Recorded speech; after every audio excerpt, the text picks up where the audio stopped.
Hello, and welcome to the Mapping the Doctrine of Discovery podcast.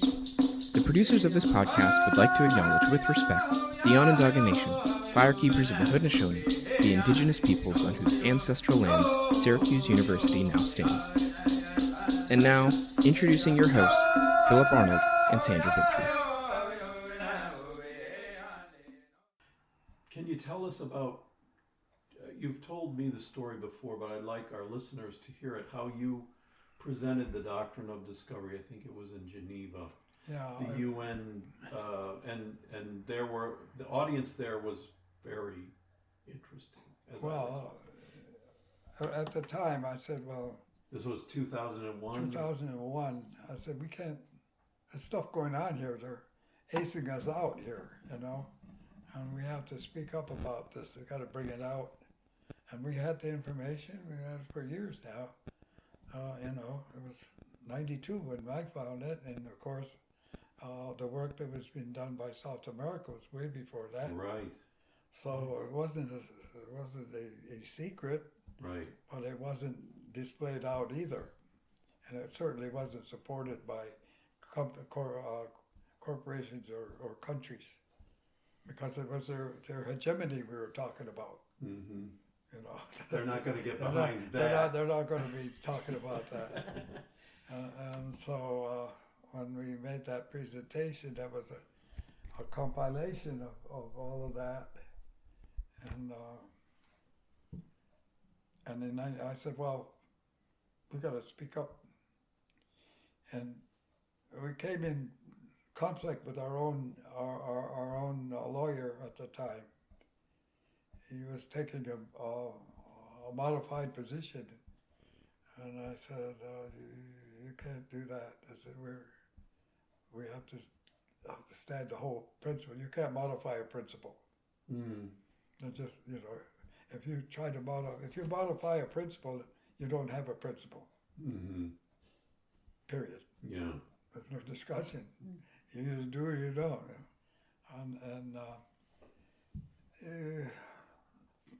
It wound up us firing him as our counsel. In the long run, we just couldn't work together. And there are a number of Native lawyers that are kind of in that group, I think. Probably. Well, you know,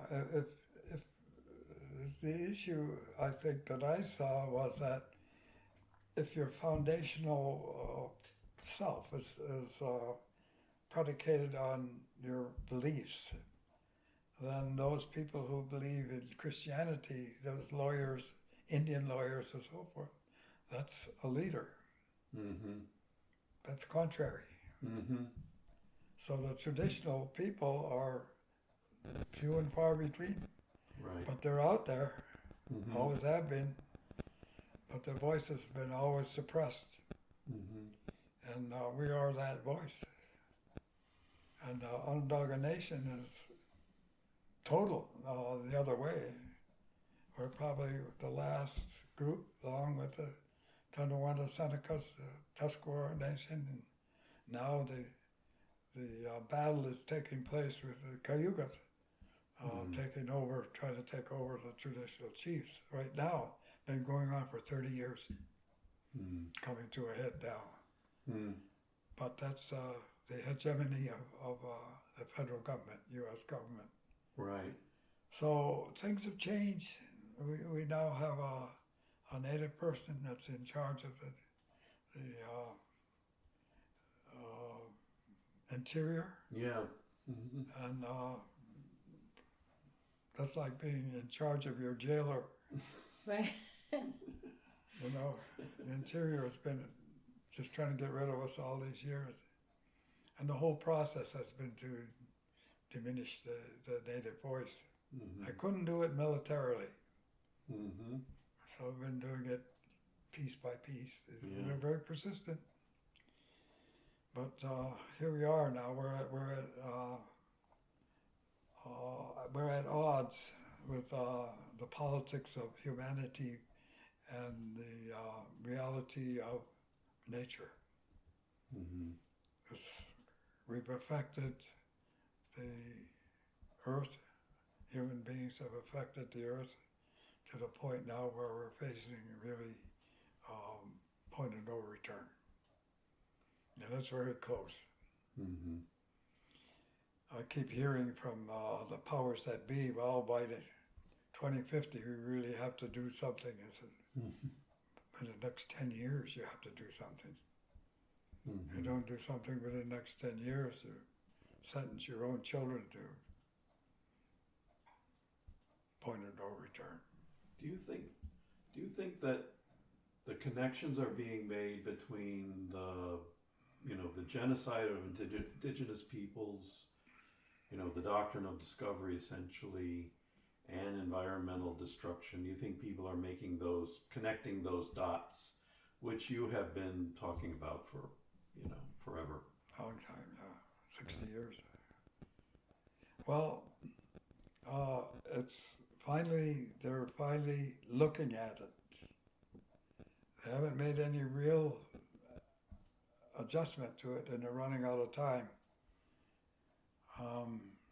When we really got a close look at it was 1960, 19 for us.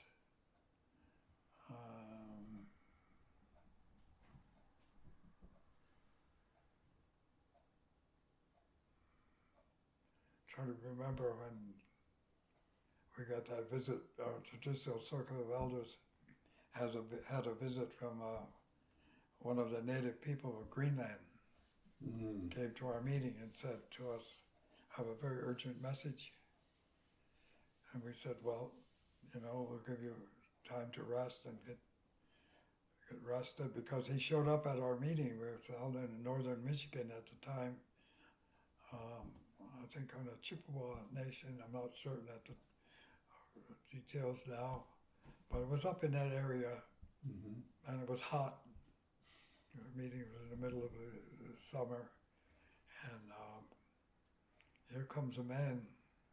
He was stripped to the waist, and he was wearing leathers, clearly, and had a beard. Strong-looking individual, stocky. Wanted to address the council. And that's who the man we call Uncle now. He was a Nupiat from Greenland. And he said, "I have to talk to you." He said, "The ice is melting." That was the year 2000, the meeting. "The ice is melting," he said. Then he went on to tell us how fast, how serious it was. And so we made the statement. So I said, "Okay, we have been asked to bring a group of indigenous people to a big meeting at the UN, sponsored by the world religions and so forth." And so I said to them, "Well, who do we bring?" They said, "Money as you can bring." I said, "From where?" "Everywhere." I said, "Who's going to pay for it?" They said, "We'll pay for it." So I got leaders from North, Central, South America, and then a couple from Europe, and some Sami people, and we went to the UN in 2000, and I made the statement to the UN at the time. The ice is melting. And that thing has been now kind of become iconic. It has. It's become iconic. The ice is melting. And the man that I was working with, Hans Hassel, put it into international form, and that's how it gets out, the message.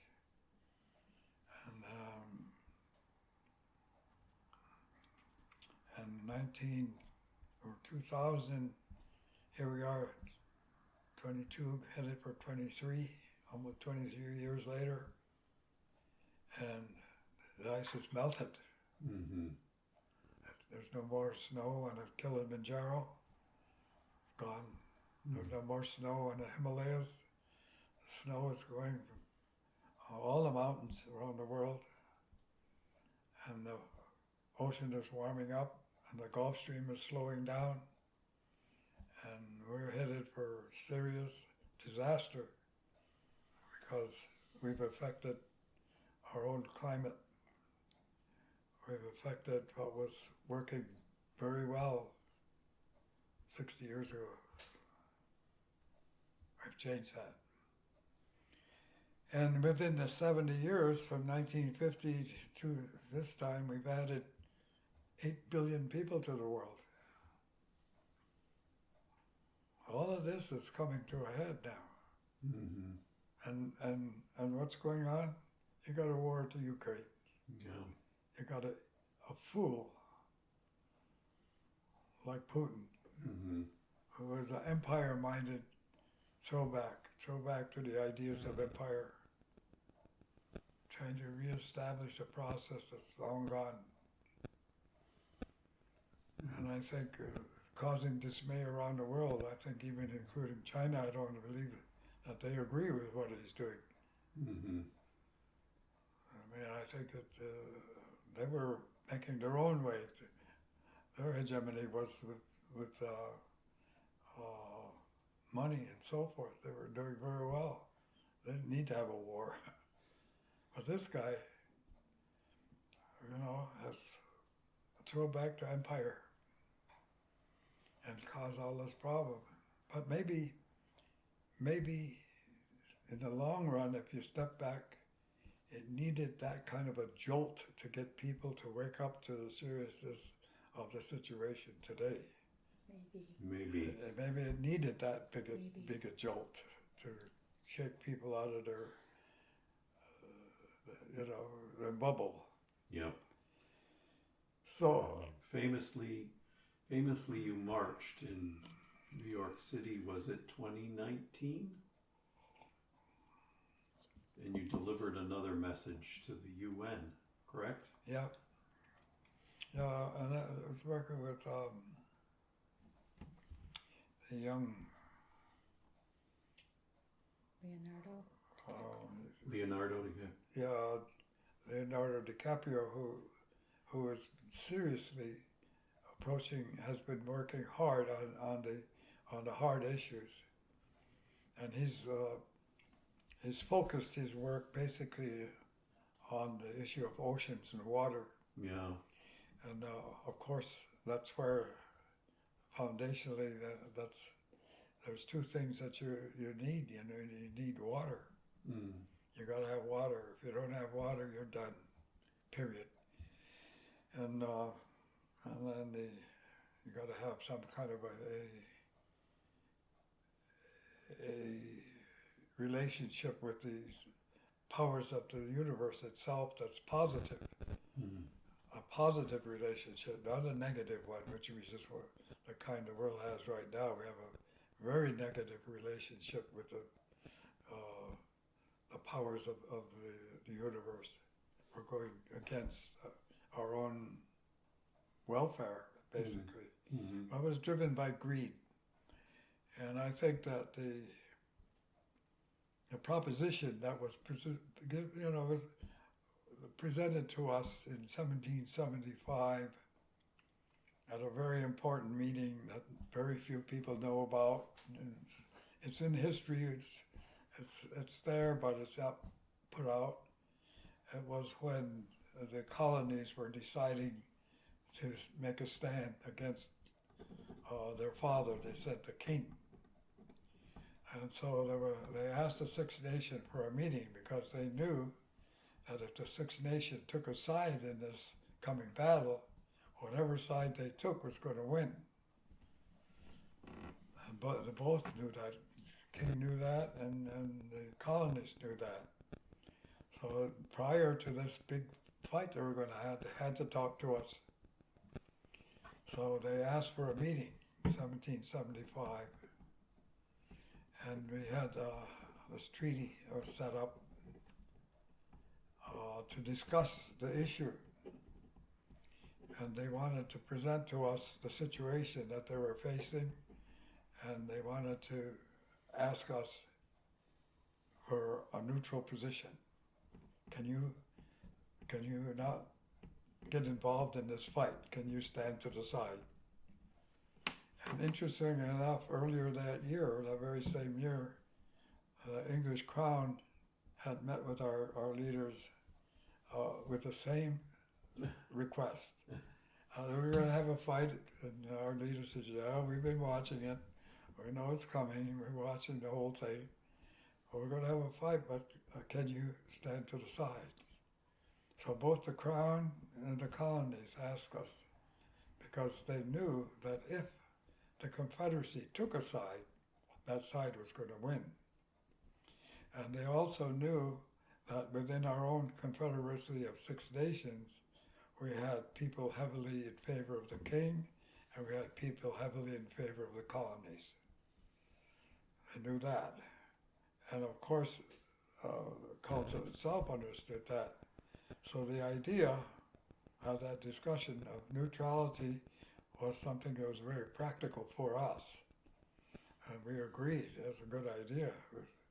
You boys duke it out, and who's ever left standing will work with you on the other end of it. We know the king, we know you, we know you both well, and this is a family fight, and everybody knows you want to stick your nose in a family fight. They'll both turn on you. So you boys duke it out, and we'll deal with it. That's, of course, that kind of language is not what was used at the time, but the meaning of that treaty is very profound. And there's 24 pages of it, almost hour by hour, and it really relates everything. And I think it is the seminal treaty of all treaties to illustrate the importance of the Confederacy, and the whole structure of this involvement of relationships with the Western and traditional nations of this country. Hmm. Everybody should have that treaty. That treaty should be in every high school, every university, every government in this country. Hmm. Then there were factions that broke off from the Confederacy, though, right? Like Joseph Brant sided with the British, stepping away from the Confederacy's stand of neutrality. And then there were Oneida, too, right, that sided with the Well, that's what I'm saying. I'm saying we yeah. knew we had on the one side, people were heavy for the British, and right. people were heavy for the Confederacy. That's what I just said. Right. And then the Revolutionary War, they blamed Brant for siding with the British, and that's why Washington ignited the Sullivan-Clinton campaign because of Joseph Brant. So it was all kind of a trap. No, well, it's not so succinct as That what they you're saying. manipulated. It's not so succinct as what you're saying. Oh, I'm sure. But it is the complicated. process, well, it was clear that the Six Nations had the power on one side or the other. Mm-hmm. That was what the most important thing. Mm-hmm. And the agreement that was made in 1775 was violated by Washington. Right. It was violated by Washington because he said, well, you guys stay out of the fight. But then a runner came to Onondaga from the Penobscot, Passamaquoddy Nations in Maine, and said that Washington was up there recruiting fighters. That's how that started. Mm-hmm. Mm-hmm. And the runner came all the way down. I thought we were neutral. And it may be, if you want to give some substance to Washington, it may be that he didn't know that our influence was that far. Mm-hmm. But that was our influence. When he said, I thought we had, when he meant the Penobscots, Passamaquoddies in Maine, I thought we had a neutrality. Mm. Well, of course, Six Nations was speaking for hundreds of Native people. Mm-hmm. You know, they were under our wing. Mm. I was in I was in London with Chief Shenandoah, Leon Shenandoah, and Philip Deere. We were meeting with the Japanese people. They were putting up one of the pagodas, Mm-hmm. and peace pagodas. And anyway, we had a day off, and we were in London. So what do we do? I said, let's go to the museum, London Museum, see what they got on us. So we went, and I remember when we came to the doorway, and Philip Deere always had a black hat, he always had a blanket, and he always had braids, you know. Mm. And I remember that the doorman, as we came to the museum, he says, "Gore, it's Sitting Bull himself." He says, it was funny.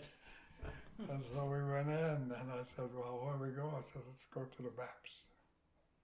Let's see what the maps say." Mm. And we found a map of the original territory that the English mapped to of our territory. And it started from Nova Scotia. Wow. And it went over to the big lake and down the lake, and it came down the west side of what you call Michigan, Lake Michigan, the Mississippi, down to about Georgia, across Georgia, and back up.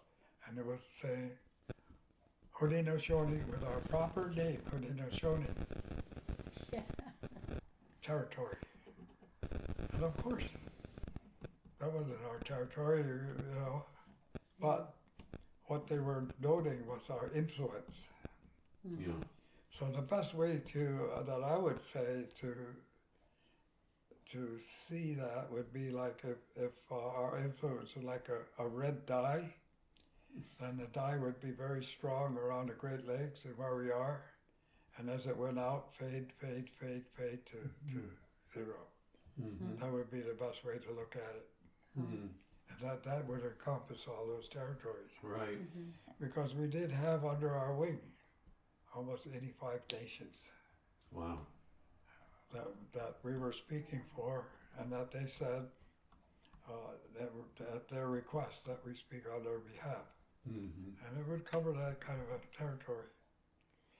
And nobody that I know, really studies the contemporary studies, the early 1600s, 1700s in their school. It's not, just not covered. Right. And so they don't have that treaty, 1775. Mm. But when you see that treaty, when you read that treaty, you will see how they had their hat in their hand when they came to us. Mm-hmm. Wow. Because they knew we had the balance of power. And it's very clear in that treaty, and the high level of language that was exchanged. Mm-hmm. Our chiefs could speak French, they could speak Spanish, and they could speak English. And the rest of the Six Nation languages probably more, Mm-hmm. because they had to. Mm-hmm. They weren't saying, me Indian. No. Mm. You see the level of discussion in those treaties. You understand how far advanced our people had to be to maintain that. Is there a name for that treaty or that meeting? Because I'm thinking like earlier on, there's the Albany Plan of Union, there's a Lancaster. No, but it's not named like that or something. It's been sat on. It's been hidden. I see. Okay. But it is I would say, of all the treaties, that's the seminal treaty right there. Mm. Because it was there that they both sides pleaded for our neutrality. Mm. So it's a treaty of neutrality. Mm-hmm. We'll stay out of it. You boys duke it out. Yeah. But it's word for word, hour by hour. And there was a pre-meeting that was set up prior to that. And then even earlier that spring, our meeting with the British on the same subject. So very busy year, 1775. It was the eve of the revolution. Yeah. But they could not have a revolution if Six Nations took the side of the British. They were done. They knew it. They knew it. So they had to come to us with their hat in their hand.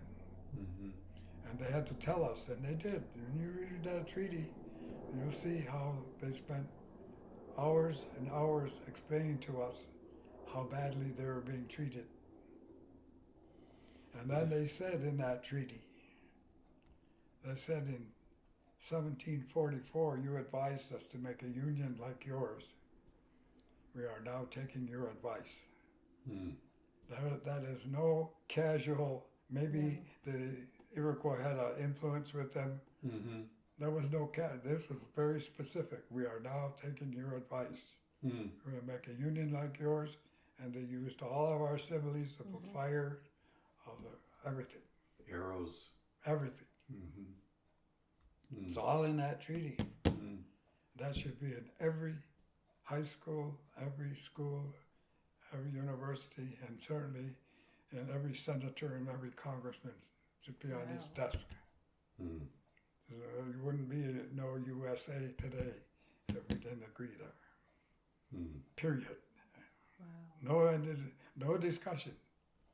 They had their hat in their hand when they came to us. Well, you guys stay out of it. They didn't ask us to fight with it. But they knew there was a split. Even within our side, there was a split. But we had a better handle on it than they did. Well, it's one of those things where, you know, we have the, you could say, approved narrative, settler-colonial narrative, you know, of American history, and yet what's hidden from us at our own cost, I think, is the real relationships that were developed. Well, over 400 years. Yeah. I mean our relationship began with the Dutch. 1613. Finally, the Dutch came. Well, they knew we were there. Everybody knew we were there. And that was Captain Hudson going up the Hudson River. Now the Hudson River. Imagine one captain goes up there one time. They name a river after him. That river has its own name from us. The river that runs in both directions. That's the real name for that river. And which it does. Yeah, tide goes all the way up to Albany. And if you're paddling a canoe, you better wait till it's going downstream. Otherwise, you're paddling against the current.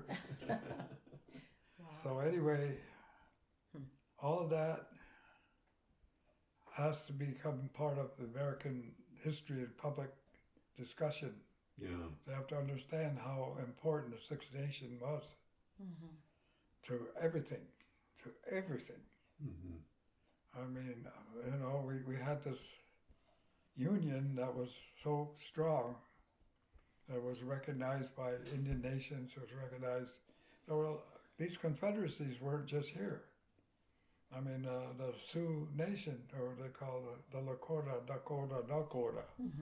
There was 7 really, almost like us. Yeah. Never made one. Yeah, I've wondered about that. Yeah, and not only that, but if you went a little further south, yeah, those coalitions were all over. Yeah. I mean, everybody had that. They had their speakers, and they had their unions. It was a common style of governance. Right. Peace traditions, too. They had to be peace traditions. Well, you know, this war, the idea of war, and the idea of, you know, of calling the so-called Iroquois warriors, you know, the killers, we have a bad reputation. And yet our confederation is based on a tree of peace. Yeah. How far away from the truth can you be? And what we were doing, Exactly. modifying everything and trying to keep some semblance of control and peace, because we were being overrun by millions of people coming from across the sea. They're just overrunning us. And impossible situation. Yeah. As soon as you start organizing around domination, though, even the natural world suffers. It all is a pyramid scheme, hierarchy. Once you start feeling you're in control or in charge of something. If your Christianity is based on the word dominion. Exactly. What else is there? That's right. Right. Dominion. Yeah.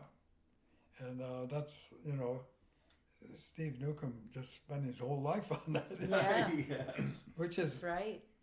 Which is important. Yeah. You have to have somebody out there doing that kind of work to illustrate the lies of the country. The country's based on lies. And I think of troubadours, like, great singers made up these songs about America,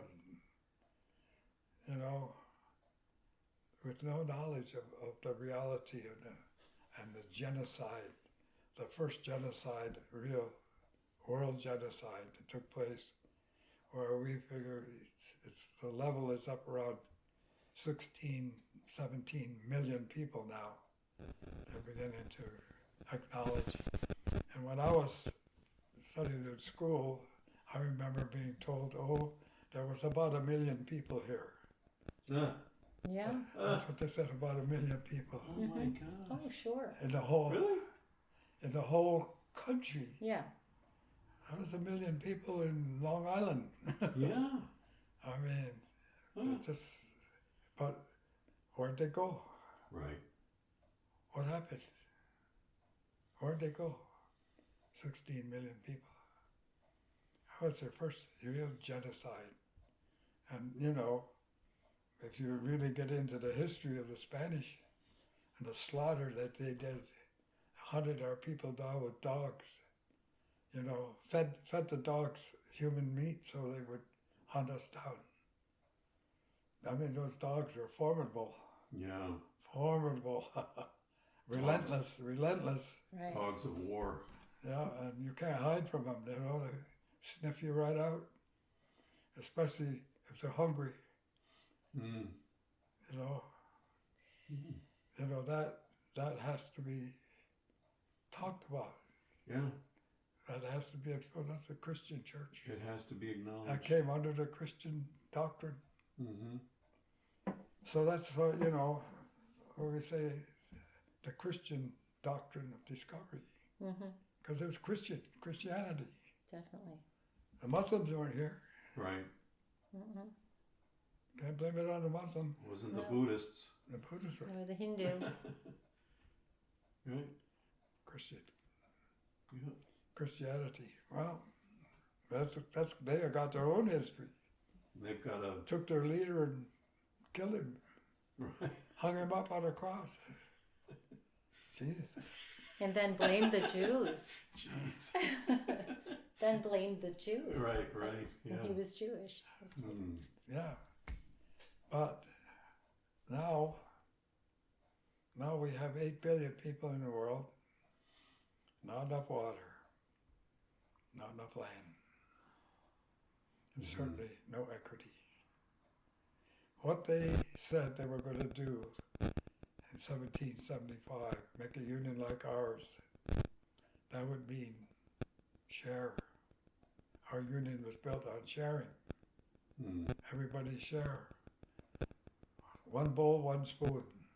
We even had a treaty that said clearly, one bowl, one spoon. Everybody take a bite. That's what that's about. Is that one of them that came out of this lake? Is that one of the Yeah, well, the agreements. that came out before. Yeah, that came out right after the consolidation. Peacemaker bringing. How will we teach the people? Right. One bowl, one spoon. Mm-hmm. That was the first treaty. Mm-hmm. That's how we're going to teach the people. Mm-hmm. Okay, so we say to the people, okay, you make a union like ours, you got to share. Okay, we will. We'll share. But you got to buy a share. Mm-hmm. How do you take a principle and flip it on its head and now you got to buy it? Yeah. How do you take share and then you have to buy it? We're a shareholder. Yeah.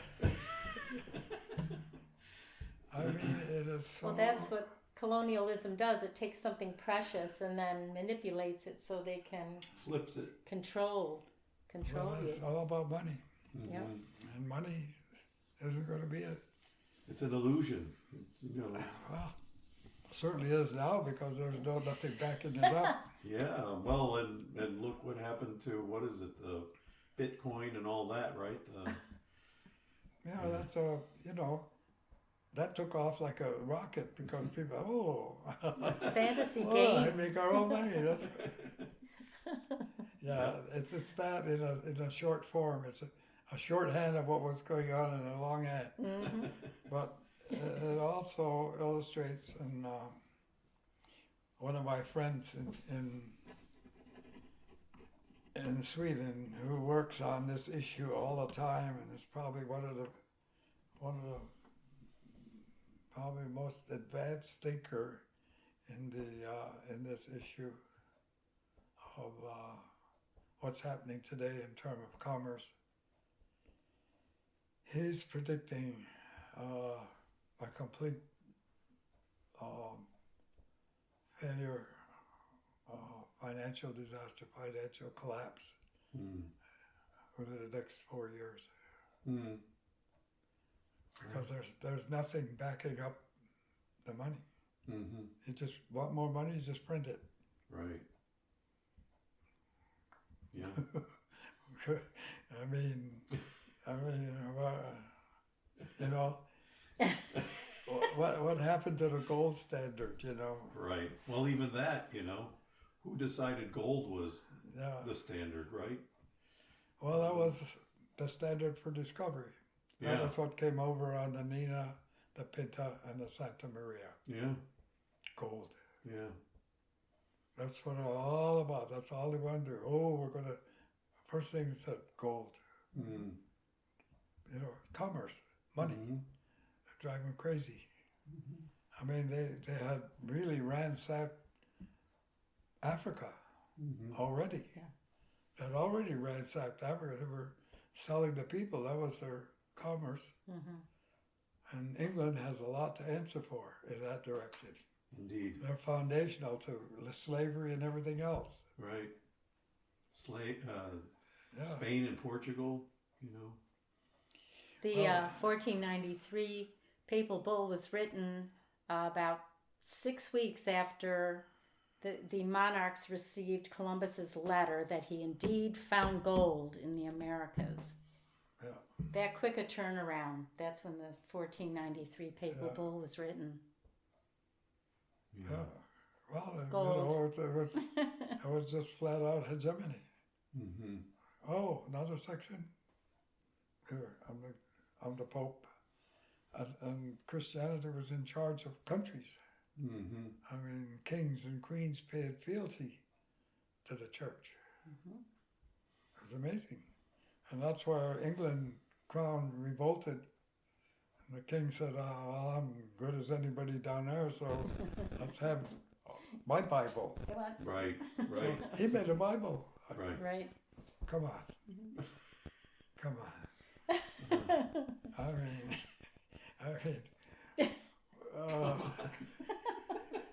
the foundation is in the heads of human beings It's so weak. as far as they're concerned. Right. But the reality is, the foundation's outside. If you don't If you don't understand those laws and those rules, you're just flat going to suffer the consequence. Period. There's no mercy out there. None. No. Just law. Just law. But if you don't connect to it, you're lost. It's just regenerative vitality of life. And that's what we all need to connect to, is that, because it keeps transforming and recreating. But these we're given this great option to continue. And look what we've done. terrible. Yeah, I mean, it's hard, dealing with leaders from around the world now, especially in the banking business. I won't use any names, but China and Italy, Turkey, Sweden. These people are knowledgeable about the process. They're very wealthy, and they know it's in jeopardy. Mm-hmm. And I think they're just beginning to realize how much in jeopardy it is, and how all-encompassing it is. Mm. There was always this observation as if everything was happening to somebody over there, Right. never to you. Somehow you were over here watching everything happening over there. Somehow. But the human population is like that frog on the pan on the stove. Mm-hmm. We're swimming around, the water's heating up, you're getting used to it. It's getting hot now. You can start to cook. Mm-hmm. Yeah, and now, what's it take you to jump out of that? I know. What's it going to take to jump out of that pan? Not a better jumper than a frog, Right. What's it going to take? Mm. And you're talking about greed now. Flat out, greed has taken over what that group that came to us in 17. We're going to make a union like yours. They said. Yeah. Well, if I was there, I would say, you make a union like ours, where's the women? Mm-hmm. Where's 50% of your population here? Our union is based on the women. 1,600 years ago, women. We follow the women's side, we don't follow the men's side. That's 1,600 years ago. And why? Because women are life. They're in charge of water. Water's life. Men in charge of fire. Well, that water will put fire out. Mm-hmm. Mm. But, it's just fundamental. So survival is going to be right back to what we said. In 1988, I got a request, a call from, trying to remember, a man in charge of a church in New York. We worked with so long. Oh, St. Patrick's No, Cathedral? no, not St. Patrick's. No, yeah. It was but that guy was really fundamental to us getting involved. He's the one that invited us to the meeting in London to join the Parliamentary and Spiritual Leaders for Human Survival. Oh. He was so famous and such a good friend of mine. I can't remember his name Oh, wow. right now. But he was the one that, St. John the Divine, maybe. St. John the Divine, he had elephants walking down. He had Indians with drums up there and burning sage on us. It was his downfall as leader, I think, up there. I think the church didn't know what to do. But he understood the relationship. And he said, you guys come on over. And I said, I want to bring Thomas Banyaka, bring him. And that was the meeting at presiding Mother Teresa was there. Wow. The Dalai Lama was there. Vice President of the United States was there. Senators were there. And President Gorbachev. Wow. It's quite a group, you know. The Sufis and the leaders of spiritual leaders from around the world at this meeting. And so we went. It was very interesting to me. But they were there talking about human survival. Spiritual parliamentary leaders for human survival. And Gorbachev, the leader. And so we met there, and then we met again, and we met in Moscow, 1990. And at that time, the leader, one of the spiritual leaders from Israel, you know, was up there and said, I want to see if you know, you guys held our people prisoners and so forth. And they said, yeah, we'll help you. So he was able to, that was the style of leadership at the time. Wow. And Gorbachev was in discussion with the President of the United States at that time, and they were working together. They brought the wall down in Germany. That wall came down. And they were in real coalition for world peace. And as far out as President Reagan, he was working with Reagan, they were really moving towards a real world peace. And when Reagan's time went out and it was replaced by the next president, Bush number one, he never followed through. He dropped that. He dropped that. I have no understanding of why he did not follow up on that. Because if he did, we'd be in a so different situation today. But he didn't. And that really collapsed all of the work that Gorbachev was doing. I mean, they were ready to hang him. I mean, he was, you know, physical danger by the country could execute him. Because, you know, he said to me that you can't, this transition is going to take 2 generations, maybe 3, maybe 4. You're not going to turn over overnight. But nobody had that longevity of thinking that he had. Right. You know, he understood. And then our side of it dropped the ball big time.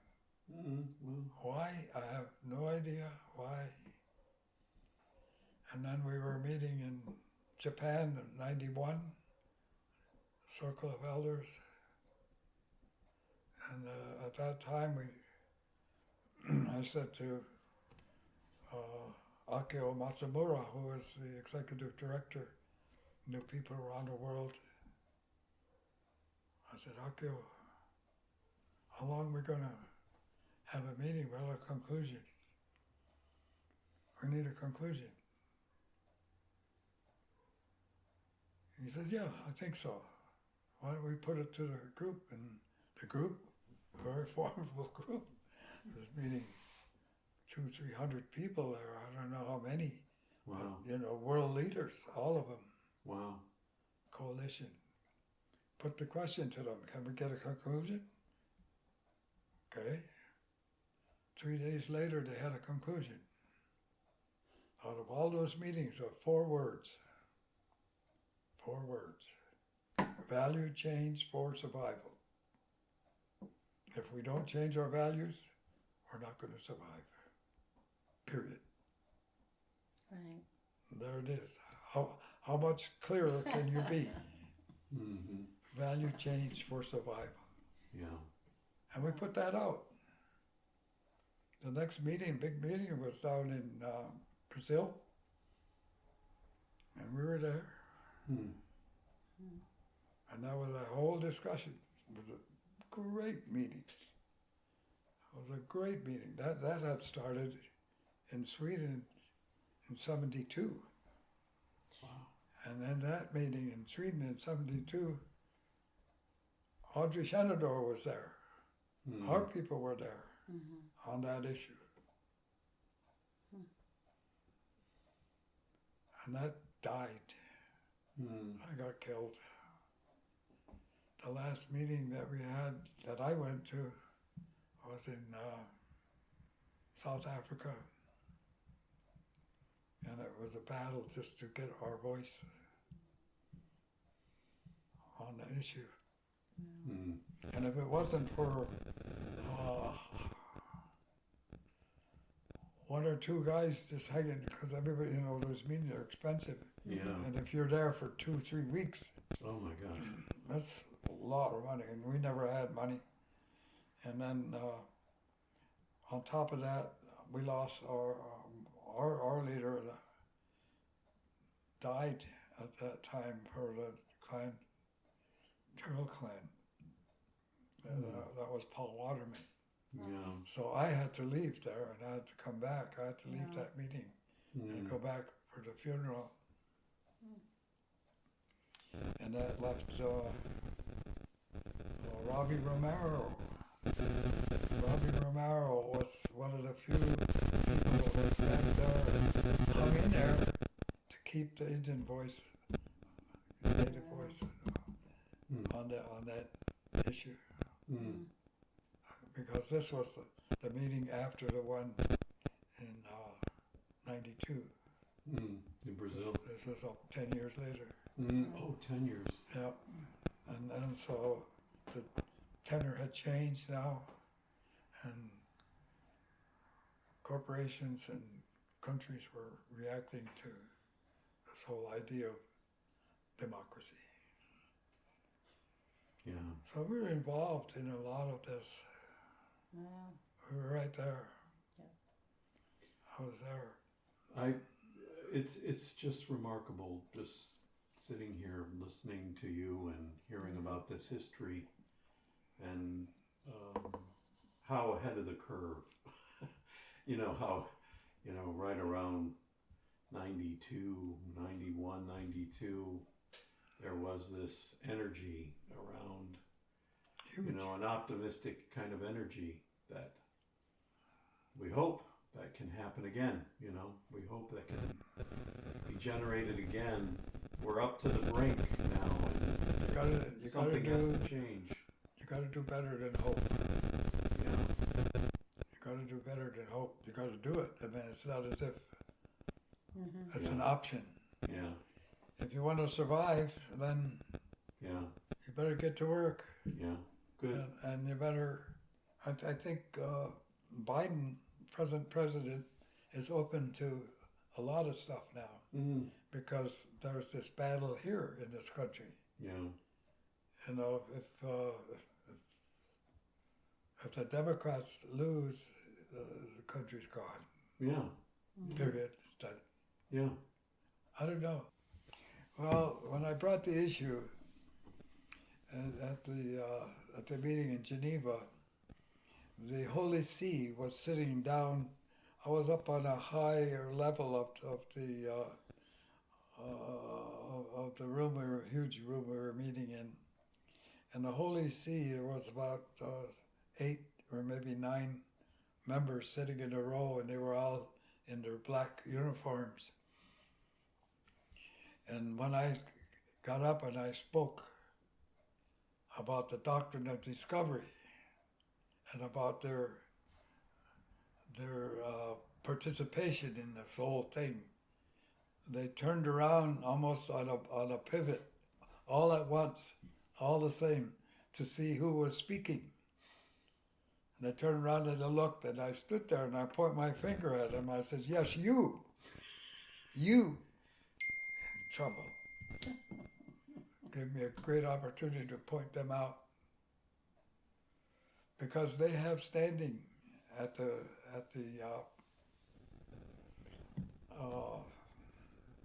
United Nations, the church. Right. Mm-hmm. But so does the Anglican Church. Mm-hmm. They have standing as well. Mm-hmm. Oh, I didn't know that. Yeah, a lot of people don't know that. No, knew the Vatican did. Yeah, Wow. yeah, they have standing as well. Mm. So we have, what I would say from my calculations,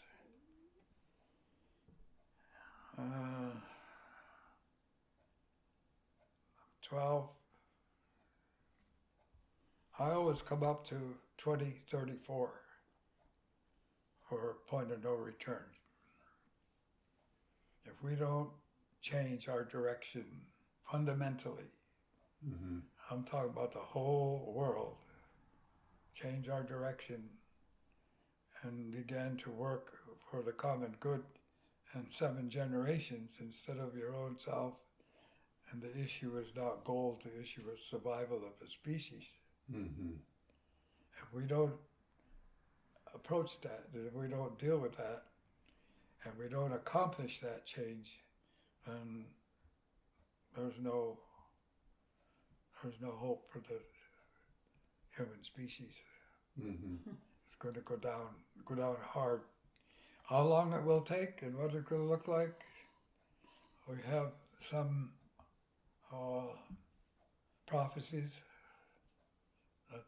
and all I can say is, and I'm not going to get into that, all I can say is it's not good. Yeah. Mm-hmm. And then when that was presented, but on the other hand, when that was presented to this person 200 years ago or more, and this person was listening to all of this that's coming,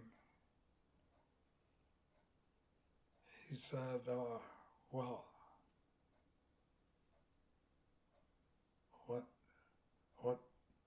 what can be done? And the answer was, that's up to you. So in other words, the human population is in charge of its own fate. Mm-hmm. And we can turn it, and we can change, and we must if we're going to exist. So I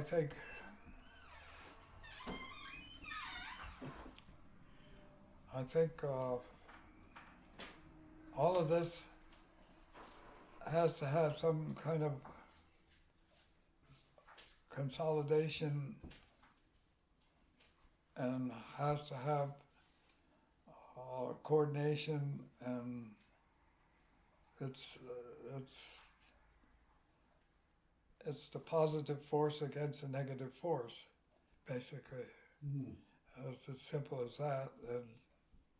And those two forces, positive and negative, are in each one of us, right down the middle. It's what you call a balance between the two.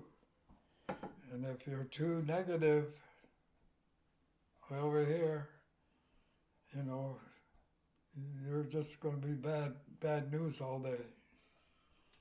And if you're too positive over here, you're still going to be bad too. So the whole thing is to keep a balance. And that's the tree of peace. And that's what our leaders were said. When you feel not strong, your back, lean against a tree. That's your force. That's your strength. That's your spine. And that's an option every day. Wow. So here we are. That's pretty. Thank you so much, Oren, for, speaking with us today. That pretty much wraps It's a great it up. way to There's to not finish. much more to say Yeah, after that. Clearly. great. So, thank you. Well, all I say is get the best out of the day. Get the best out of the day, enjoy the day. If you try to carry that weight that I'm just talking about on your mind every day, you're not going to last. You have to take every day at its time, keep a good mind, enjoy the day, but stay on track. Don't be this way, don't be that way. Don't be a pain. Yeah. Okay. The producers of this podcast were Adam DJ Brett and Jordan Brady Lowe. Our intro and outro is Social Dancing Music by Oris Edwards and Regis Cook. This podcast is produced in collaboration with the Henry Luce Foundation, Syracuse University's Department of Religion, and the Indigenous Values Initiative.